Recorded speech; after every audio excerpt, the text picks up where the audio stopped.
ministre Joseph Jout fait acte de contrition après la diffusion d'un enregistrement embarrassant. Il a présenté ses excuses aux membres du gouvernement, particulièrement au ministre des Finances, Michel Patrick Boisvert, mis en cause, reconnaissant être allé trop loin.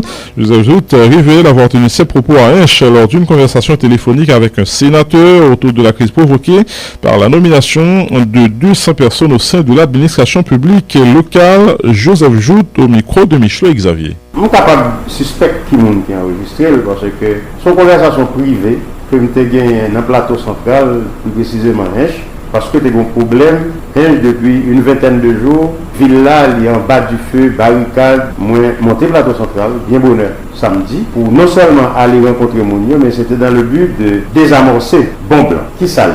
Il y a 200 personnes que vous nommez de manière irrégulière, pas respecter aucun principe administratif sur la loi sur la fonction publique. À ce moment-là, moi rencontré, moi copie lettre que bien en bon, plusieurs ministères.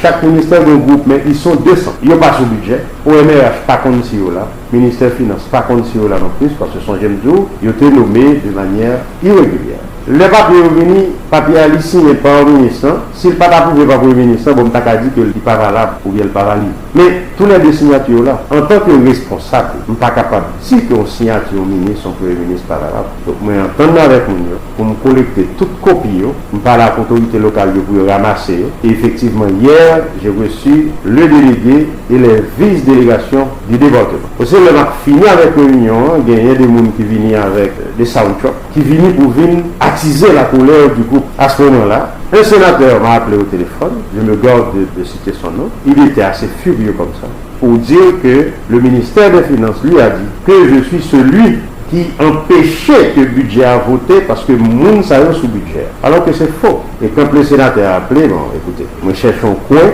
bon bien entendu c'était dans une petite chambre, mais la porte n'était pas étanche. Vous étiez seul J'étais seul. Mais franchement, j'étais très fâché. J'ai été très fort avec le sénateur, c'est vrai.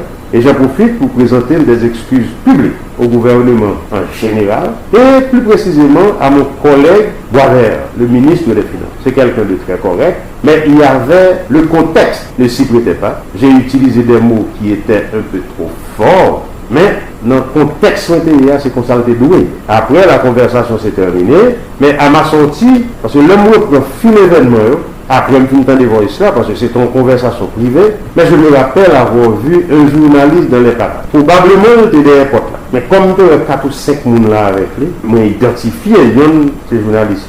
Vous avez pu l'identifier formellement? Bien sûr, je sais qui, mais je ne vais pas accuser parce que Jean Lapresse, il est premier, l'homme face au journaliste. Alors, lui-même, il connaît un journaliste. Mais il y a 3 ou 4 autres avec lui, qui ont 4 de presse, mais il y a un peu le faux 4 dans la rue à tout.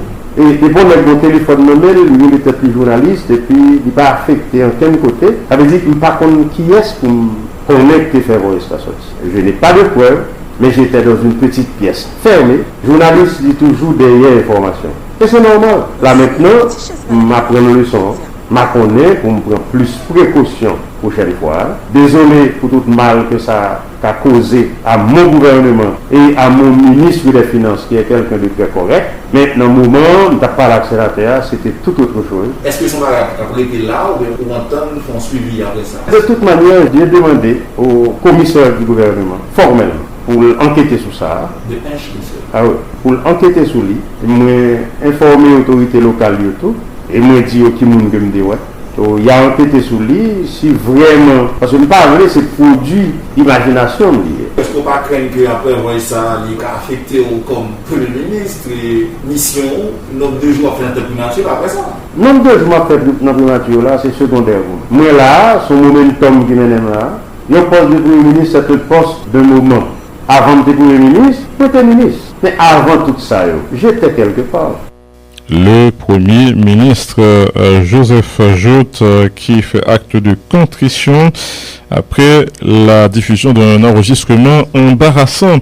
Le Premier ministre a regagné lundi son bureau à la primature au bicentenaire par cette décision et le chef du gouvernement dit vouloir non seulement prouver sa volonté d'avoir le contrôle du bicentenaire, mais aussi de faire en sorte que la paix revienne dans la zone Michel Xavier.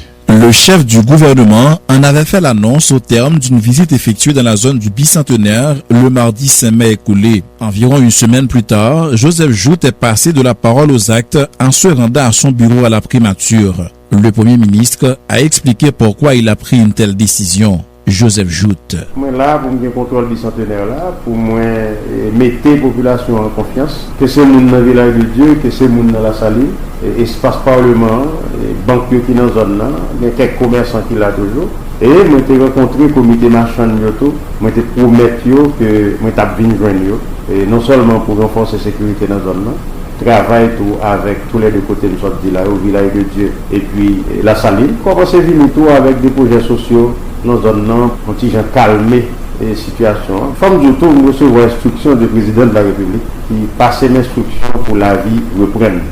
Et ceci, quel que soit côté de la pays. Dans cette interview exclusive accordée à Vision 2000, Joseph Jout a précisé qu'il voulait également rapatrier les employés de la primature qui étaient disséminés à travers différentes directions de l'administration publique. Bien entendu, nous travaillons pour nous avec une quantité réduite, un nombre réduit d'employés à cause de Covid-19 pour éviter trop proximité, trop contact. Mais employés étaient disséminés un peu partout. Il y a qui dans CNMP, il y a qui dans UCLBP, il y a qui dans CNEP. À ce moment-là, pour nous réunir tout le monde là. Et même les réunions de cabinet et diverses réunions, nous avons fait parce que ici, il y a plus d'espace. Et quand même là, c'est le local de la primature. Le chef du gouvernement n'est pas tout à fait inquiet pour sa sécurité au bicentenaire. D'ailleurs, en tant que chef du CSPN, il a indiqué être en contact avec les autorités policières. Je ne suis pas inquiet. S'il y a un dérapage, on a réagi, je ne suppose réagir. Nous attendons avec la police pour... Exactement. Nous parler, parce que pas oublier, moi, c'est chef CSPN, avait dit que nous avons contact permanent avec les autorités policières et l'armée aussi.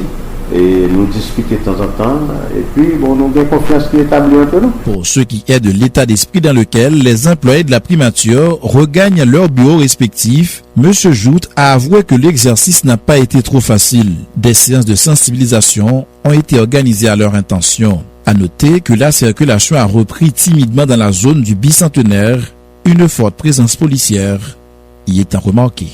Michelot Xavier, Vision 2000. Merci Michelot Xavier. Et puis le président de la Fédération haïtienne de football, Yves Jambar, a déposé lundi une plainte contre X au parquet de la Croix-des-Bouquets pour diffamation, injure, subordination de témoins et association de malfaiteurs dans le cadre du scandale d'abus sexuels de Vison. Yves Jambar est par ailleurs attendu demain 10h au parquet de cette même juridiction pour qu'il puisse s'expliquer sur cette affaire. Diego Charles. Yves Jambar n'en démord pas. Il reste accroché à cette déclaration selon lesquelles les accusations d'abus sexuels portées contre lui participent de manœuvres de ses détracteurs dans le but de l'évincer de la tête de la Fédération haïtienne de football. Par sa démarche de porter plainte contre X, il dit souhaiter que cette affaire soit investiguée par la justice haïtienne dans l'optique d'identifier les personnes qui sont cachées derrière ce qu'il appelle ce vaste complot, selon son avocat maître Stanley Gaston. Nous déposerons plainte, nous visons la dernière pour le présent moment 4 infractions, injures, diffamation, subornation de témoins et association de malfaiteurs. Nous avons quelques indications à comité du gouvernement, nous mettons sur des pistes qui vont permettre que le conseil de monde nous révéler, de nous approfondir la question. Et puis nous pensons que il y a des mondes ça est bon, ça est renouvelé que traduit en justice. Parce que nous pensons que son scandale qui est créé, c'est uniquement pour deux raisons. Joindre démission, président d'Ado Jambar dans la fédération, et puis ça a l'image. Il est de principe que les clients disent toute la vérité à leurs avocats dans le cadre d'une affaire donnée. À la question est-ce que Dadou Jambar lui aurait avoué avoir déjà eu des rapports sexuels avec des juges du Centre technique national de la Croix-des-Bouquets, maître Gaston a évoqué le principe du secret professionnel. Il y a ce qu'on appelle le secret professionnel. Un avocat, il n'y a pas de loi, d'après la loi et l'éthique, pour révéler contenu conversation avec un client. Mais ou même, vous pouvez joindre le procès pour contour, parce que si des gens sont contents, ça peut être victime. Si des gens sont contents, il y a qui t'a porté plainte. D'ailleurs, son client, M. Jambar, ne fait l'objet d'aucune accusation, soutient maître Stanley Gaston. Jusqu'à présent, M. Jambar ne va pas accuser de rien, ne va pas accuser de quelqu'un fait déterminer. M. Yves Jambar fait objet d'un scandale. Lors d'une déclaration de presse à l'hôtel de Plaza, Yves Jambar avait accusé sans le nommer celui qui avait exprimé le désir de l'affronter aux dernières élections d'être le principal instigateur de cette affaire qu'il qualifie de complot. Diego Charles, Vision 2000.